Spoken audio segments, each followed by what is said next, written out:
So the Divoom Itour-S is a very portable speaker. Its main focus is calling with somebody. It has a microphone on top. It can be easily clipped on your sun protection from your car, for example, but also on your clothes. And I even think that the audio performance is not too bad. There's only one big issue with the speaker, and that is just the volume. It's not a very loud speaker. This means that if you put the speaker on max volume, it's still not as loud as your phone speaker even. But its audio performance, the quality, is better. It has even a bit of bass performance, thanks to the small dual pass radiators, but also it has some nice clarity.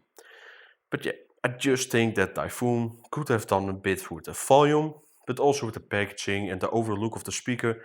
It's actually a bit more of a downgrade in the Divoom design language. Not only is it very simplified, it doesn't have any lights or any retro look or anything special like the other speakers or the backpack even with this LED light in the rear.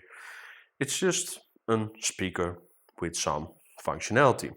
And I do think for this to be only a speaker, they could at least done something to get the volume a bit better.